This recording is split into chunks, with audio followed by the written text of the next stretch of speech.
Maybe I'm just gonna live out all my childhood dreams this year. You know, banging on pots and pans, playing games, getting all this Sailor Moon stuff that I want, you know, just doing it all.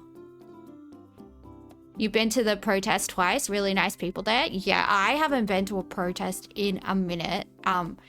I just don't think I'm healthy enough to, honestly. I don't have energy, and I just worry about about surviving the day. But you know, I do what I can in my own little ways. Unfortunately, donating money isn't really a thing that's helping anybody on the ground in Palestine anymore, because they're not distributing any aid that people are... Oh, it's just frustrating.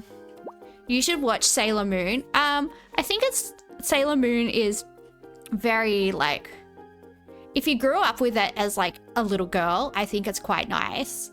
It definitely is like very sapphic. The more I watch it as an adult, I'm like, huh, this is this is very, very sapphic, but that's cool. We're down with it. We do like some celestial lesbians. We are all about that. The power of friendship and fashion and lesbianism. We are all about that. So we do like it. We do like it a lot. Yeah. Definitely watching it as an adult, I was like, huh, this explains so much about my late teens and early 20s. Definitely, you know how parents are always, like, American parents especially, like the evangelical ones, are like, this show's trying to get our kids into witchcraft, or this show's trying to turn our kids gay. I'm like, I think Sailor Moon actually did, like, influence a lot of young women to explore their sexuality. I can definitely see that. Yeah, I can definitely see that influence. Handing out flyers for a demonstration. Protesters are defying orders and pushing ahead with a major pro-Palestinian rally on Sunday that will shut down the Harbour Bridge. The police and the Premier have banned the demonstration, claiming cutting off one of Sydney's busiest roads could put lives.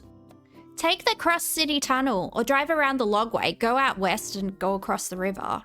It's all right. There are other ways. Look, the Harbour Bridge wasn't always there, all right? People managed to get to the other side of the harbour.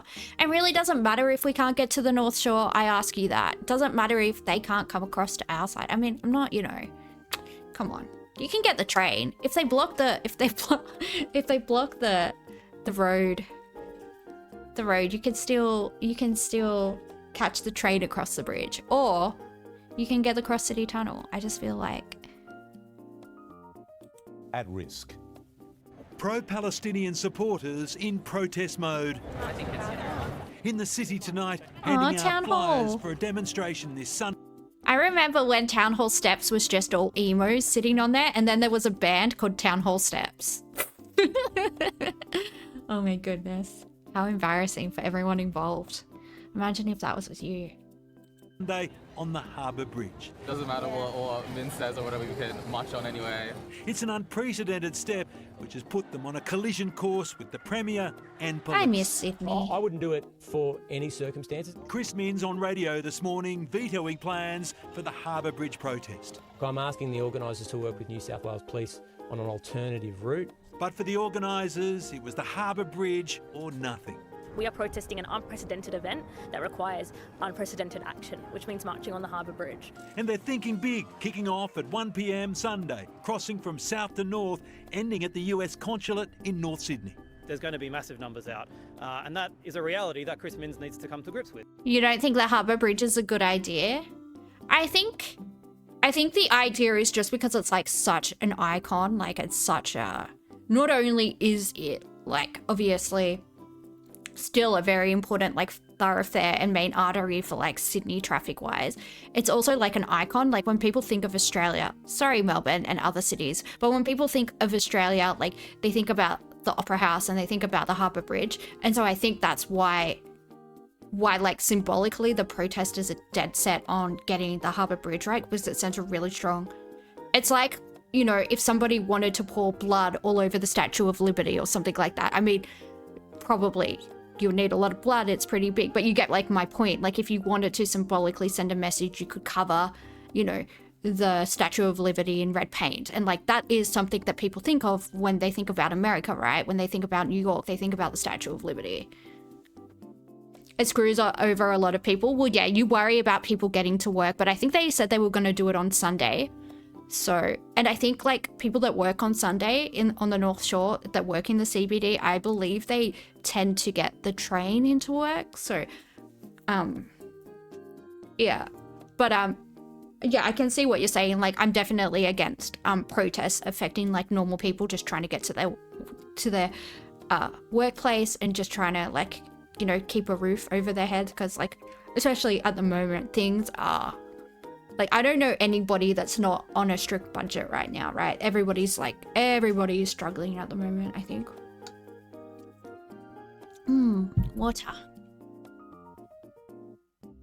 But yeah, I definitely get why they want to use the harbour bridge. By mid-afternoon, police had joined the debate. They've supported more than 100 protests on the streets of Sydney since the October 7 attacks in 2023. But today ruled the bridge was off limits. We cannot facilitate that protest or that public assembly this Sunday. The main rationale behind that is quite clearly public safety. But they will close the bridge for the Sydney Marathon in a month's time. There's about 10 months of planning that goes into that. It's not just, we don't just put a cone down in the middle of the road and blow a whistle and say, yep, you're all right to cross. Tonight, it's a stalemate. All sides refusing to budge. All the evidence is that when the police or the Premier tried to ban our protests, they multiply in size by about 10 because people are outraged. The stage is now set for a showdown in court. Damien Ryan, 9 News. Well, I mean, if people just march, they can't arrest everybody. They'll probably try. They'll probably try to. They won't be able to. I'm just trying to think. I don't know how long ago, but when I was like really little, or maybe before I was born, I don't remember, there was like the March for Reconciliation across the Harbour Bridge. Like, when you remember when that was like a big thing. And that was a time, I think that was like state sanctioned though when they did that. I think that was like, yeah, I think that was even the federal Commonwealth and New South Wales government got together and organised that. But yeah, I can't think of many occasions the Harbour Bridge has been closed for people to have a waddle across, if you will. Have a waddle, a bit of a waddle. And Damien's with me. As you said, Damo, it's heading to court, the Supreme Court. Absolutely, Pete. Protest organisers say they are ready to fight and they're looking for another court victory. In October last year, police tried but failed to stop a demonstration marking the anniversary of the Israel-Gaza war. But this time, of course, it's all about the Harbour Bridge. Police will argue closing it will block emergency service vehicles from responding to calls for up to 6 hours. Of course, the Supreme Court judge, Pete, will have the final say. Damien, thank you. I started watching when I got home today, I started watching The Sandman because I used to really, really enjoy Neil Gaiman. Like, not graphic novels and all the rest of it. And I haven't watched it because obviously everything that came out about him. But then I was like, you know what? He's already been paid for this. Like, I'm not, paying. But like, what do you think, like, separating the artist from the art? Like, how does everyone feel about that? Because obviously, like, he's a disgusting, perverted old man. And I really wish I didn't read the accounts of what he did to those women, because I would never look at a stick of butter the same way again. Like, it's just not happening. It's disgusting. But I was like, well, you know what? He's already been paid by Netflix. Like, he's not... Me watching that isn't going to give him anything, and it's like a show that I enjoy, so I decided to watch it. But what does everybody think about that? What do you think about like separating?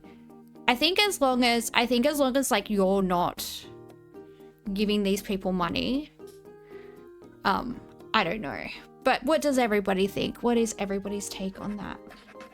Yeah, the market makes it hard. Well, I feel like every single person in entertainment is like some type of R-wordist, or like at least a sex pest, or like, all these like yeah, everyone's just gross these days, I feel like. So it's like, it's so hard to find like stuff to watch that's unproblematic, but also like interesting. Oh, new story from the ABC 4 minutes ago. Israel's denier of Gaza starvation stuns Prime Minister. Trump flags tariff increase. Well, one part of that is new story. Let's Israel's staunchest ally has acknowledged the hunger crisis haunting Gaza as images of starving children spark global outrage. In Australia, Morning all. the opposition leader doesn't appear convinced. Do you believe there is starvation in Gaza? I've been incredibly distressed by the images that I've seen. But do you believe that that's evidence of starvation? It's a complex situation on the ground. And Just say it. Just say it, lady. Oh my goodness. I literally saw pictures of them and the pictures were really, really bad. But it's more complicated than what my lying eyes are telling me. It's like you literally just saw, just comment on what you saw. Like, how is that so hard? But yeah, just say it, love. Just say it. Just call a spade, love. Like your whole thing is like, oh, I'm from the country. I'm Susan with 2 S's. Oh, I go camping with me shotgun or whatever your whole shtick is. Look, Dal, I don't want to boast, but I probably go harder than you on a bolty, let's just say. You know, I'm a pretty good shot, my dad says. Outdoorsy lass to outdoorsy lass. Just call a spade, love. Just you know, just do it. Just do it. we all want to see aid flow into Gaza, and we all want the war to end. Benjamin Netanyahu's denial of starvation was echoed by his embassy in Canberra. Today, an astonished Prime Minister told his party room claims that there's no starvation in Gaza are beyond comprehension. Israel returned fire, rejecting the Prime Minister's claim that the country's breached international law by restricting the flow of aid into Gaza. This is a lie, because we are not holding aid. Of course, we are acting in accordance to international law. The Australians want two things. They want innocent people to stop losing their lives. The second thing that they want is they don't want conflict brought here in order to secure some sort of partisan political advantage. The US president is seeking political advantage over trading partners, telling reporters he's done striking deals and will instead impose a new higher baseline tariff on all countries. At 10%, Australia is currently subject to the lowest rate. But if Donald Trump follows through on this latest threat, that rate could double. I would say in the range of 15 to 20%. We'll continue to engage. I would say the advice to date is the US position is still being determined. It's awkward for a prime. You know, there's got a huge population that would probably like to import some of our wares. I don't know.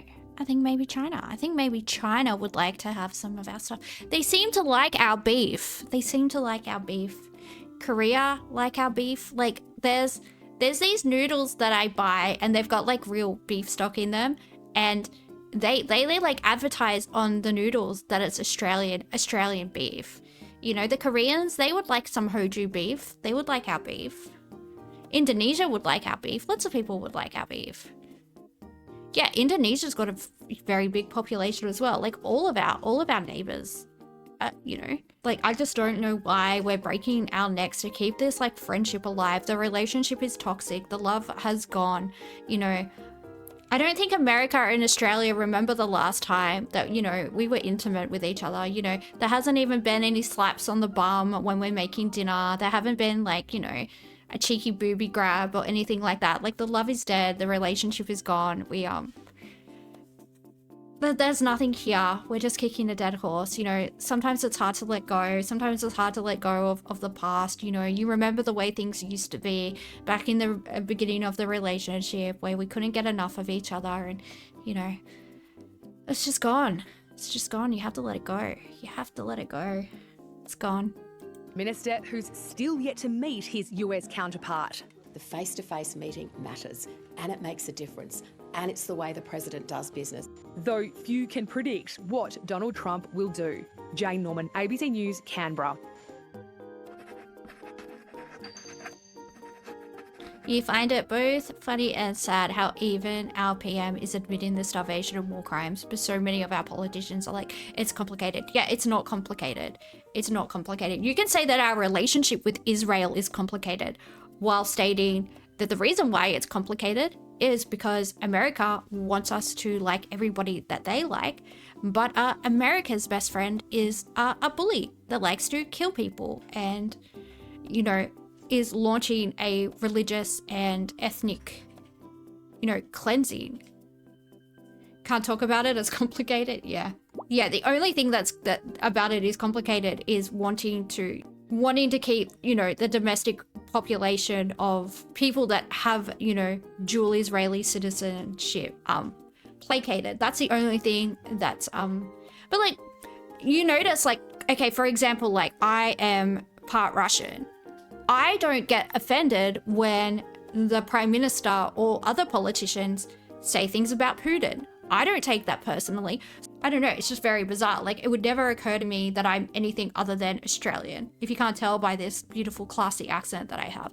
Like, you know, my mum wasn't born in Australia, either was my dad actually. Both of my parents were born overseas. But it doesn't occur to me to like take offense with what like people say about the old country. Like, it doesn't even occur to me. It doesn't even cross my brain. Like, it doesn't even, yeah, it just doesn't occur to me. Bizarre behavior, guys. It is bizarre behavior. But yeah, that's what it is, right? Like, a lot of, especially for the Liberal Party, a lot of their campaign donations come from the eastern suburbs of Sydney, come from the inner eastern suburbs of Melbourne.